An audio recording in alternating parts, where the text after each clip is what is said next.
The big guy, Jerry Weintraub, didn't want me for this. He wouldn't even consider me for a reading. Every time my name came up in the casting submittal process, he was adamant. He says, I don't want a comedian. I don't want a comic actor for this role. He was the heart of the Karate Kid, the gentle mentor who turned a bullied teenager into a fighter, not just with his fists, but with his soul. Pat Morita's portrayal of Mr. Miyagi became more than just a role. It became a symbol of wisdom, strength, and silent dignity. But behind the tranquil voice and that warm smile was a man burdened by ghosts from his past and pain from his present. And while the world celebrated the Karate Kid as an uplifting coming-of-age triumph, few knew what truly unfolded behind the scenes. In his final years, as his health faded and time ran short, Pat Morita began to open up, quietly, privately, and only to those he trusted. What he revealed was not the sanitized Hollywood tale fans believed. There were tensions, misunderstandings, power struggles, moments of deep emotional injury that changed the course of his career forever. For years he had been silent, perhaps out of loyalty, perhaps out of fear of tarnishing something beloved. But as death approached, he made a decision to tell the truth about what really happened on that set. The truth about the people involved, the pain he carried, and the moment he realized the role that made him immortal had come at a personal cost. This isn't the story you've seen in interviews or behind-the-scenes specials. This is the truth as only Pat Morita could tell it, his final message, spoken before it was too late. And once you hear it, you may never watch The Karate Kid the same way again. Pat Morita's journey to becoming Mr. Miyagi was far from simple. And the story behind the cameras was far more complex than the polished Hollywood narrative suggests. Long before the iconic crane kick and the wax-off lessons, Marita had endured decades of struggle. From poverty in Los Angeles to the stigma of being typecast in stereotypical roles that rarely showcased his talent. By the time The Karate Kid went into production in the early 1980s, he was already a seasoned performer, known for his stand-up comedy and small roles on television.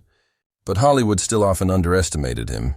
When he landed the role of Miyagi, it seemed like a triumph, a long-awaited chance to finally step into a character of depth and dignity. Yet the reality of the set was far more turbulent than anyone outside of it could imagine. Behind the warm exterior, tensions simmered with co-stars, producers, and even the creative team, as the pressures of an ambitious project collided with egos, schedules, and conflicting visions.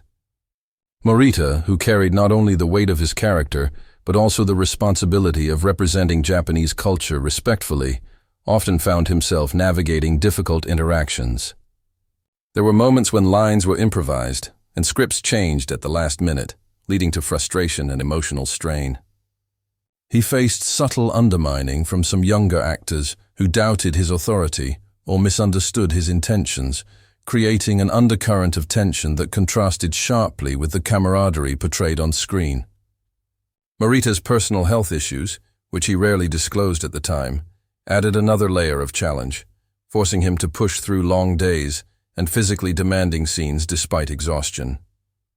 Yet in those private moments, he would often confide in close friends that the project, while transformative for his career, came at a cost.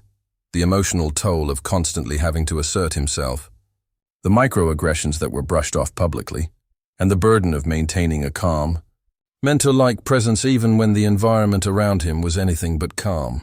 What Morita would later confirm before his death is that some of the stories, rumors and conflicts that circulated about the set were true, though distorted, and that navigating the delicate balance between respect, performance, and survival in Hollywood required a level of resilience that few appreciated.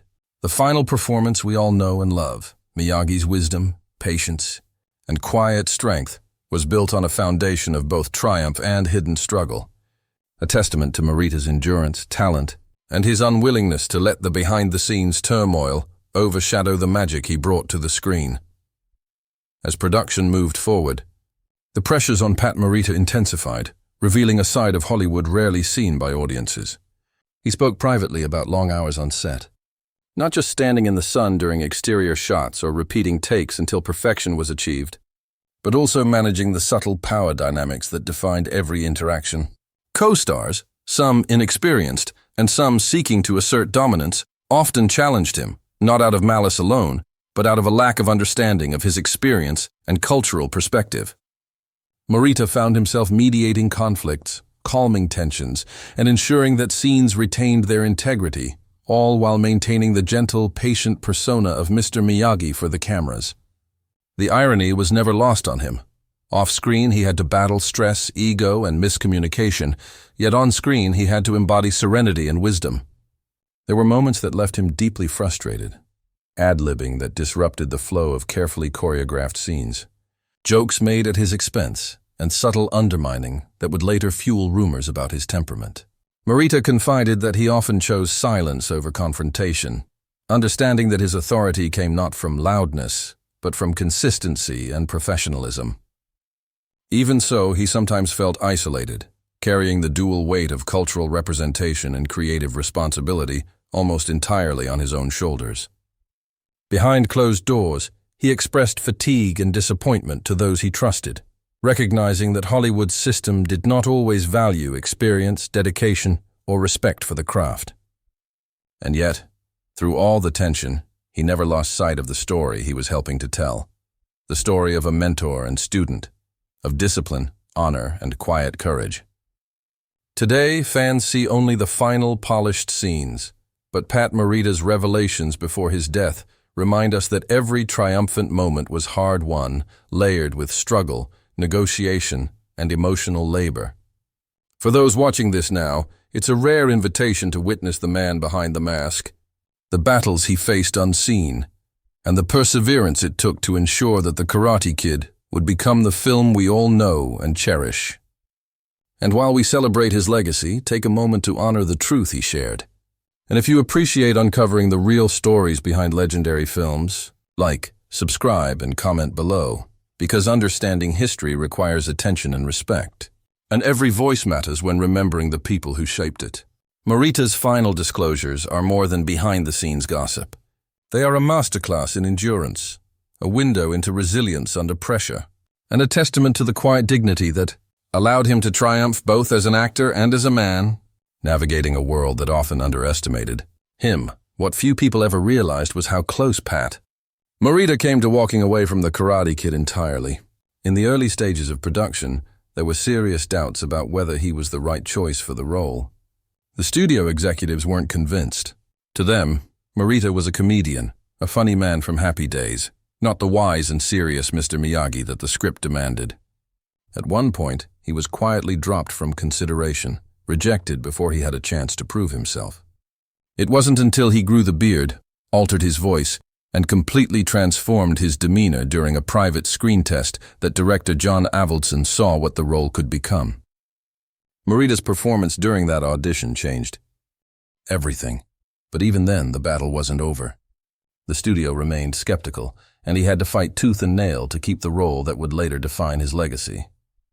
What hurt Morita the most was knowing that his authenticity was questioned not because of talent, but because of how the industry perceived him, through the narrow lens of race and past comedy roles.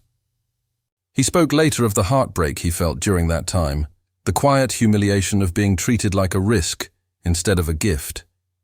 And while the eventual approval came, the wound never truly healed. On set, he still felt the need to prove himself, day after day, scene after scene, working harder than anyone else, refusing to give anything less than excellence. But that level of pressure came at a cost. There were days he could barely sleep, nights where he sat alone, wondering if the fight was worth it, if the pain of invisibility, of always having to explain his worth, would ever end. He was deeply grateful for the recognition that followed, especially the Academy Award nomination, but even that came with complications. He later revealed that being nominated for Best Supporting Actor was bittersweet. There was pride, yes, but also a lingering bitterness that despite all his work, all his history, people still refer to him as the surprise nominee, as though excellence from someone like him had to be accidental. These reflections, which he only began to share near the end of his life, shed light on the deep emotional undercurrents that flowed beneath the surface of his most famous performance. The pain of being overlooked, doubted, and underestimated didn't fade with fame. It only became more invisible. What audiences saw was magic, but what Morita carried with him every day was the heavy truth of what it took to be allowed to show that magic in the first place. And for him, the success of The Karate Kid wasn't just about box office numbers or critical acclaim. It was about vindication. It was about forcing a system that had boxed him in for decades to finally acknowledge the depth, dignity, and brilliance he had always possessed. And in his final words about the film, Morita didn't speak of fame or money or awards. He spoke of being seen, not just by the audience, but by the industry that had refused for so long to see him as anything other than a stereotype. That, more than anything, was what The Karate Kid gave him. But it had taken a toll. A quiet, invisible toll that he carried with grace. Until the very end. In the final years of his life, Pat Morita spoke more openly than ever before about what it truly meant to play Mr. Miyagi, and what the experience cost him personally. He admitted that while the role brought global recognition, love from fans, and a legacy that would outlast generations, it also carried a weight few could understand. The set, which the public imagined as a harmonious blend of mentorship and teamwork, had been fraught with tension, miscommunication, and moments of genuine fear for his career. Marita described navigating the egos of young actors, negotiating creative differences with directors, and defending the authenticity of his character against pressures to caricature or stereotype. He spoke with sadness about colleagues who dismissed him, underestimated him, or failed to recognize the emotional labor he poured into every scene. Yet in spite of these challenges, he remained unwavering in his commitment to the role, understanding that Miyagi was more than a character. He was a symbol, a moral compass, and a bridge between cultures for audiences worldwide. Morita also reflected on the personal sacrifices he made, the moments he missed with family, the health struggles he endured quietly, and the constant need to maintain composure in the face of stress and adversity. In his final conversations, he emphasized that the love and respect of fans never fully erased the lingering pain of being undervalued or misunderstood by the industry he had given so much to. And while the world celebrated the charm, wisdom, and kindness of Mr. Miyagi, Morita wanted people to know the truth. The journey behind the scenes was not always kind, nor was it always fair. But it was through perseverance, resilience, and a steadfast belief in the importance of integrity that he was able to bring Miyagi to life so convincingly.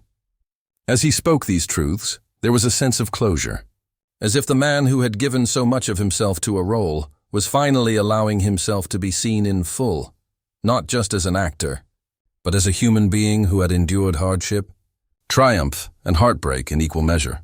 His reflections are a reminder that the magic of film often comes at an unseen cost, and that behind every beloved performance lies a story of struggle, resilience, and quiet courage. Pat Morita's final words about The Karate Kid were not just a revelation of what happened on set. They were a testament to his dedication, his love for the craft, and his unwavering commitment to truth. And as we look back on his legacy, we remember not only the character that inspired millions, but the man who bore the weight of the world quietly, gracefully, and with a dignity that will never be forgotten.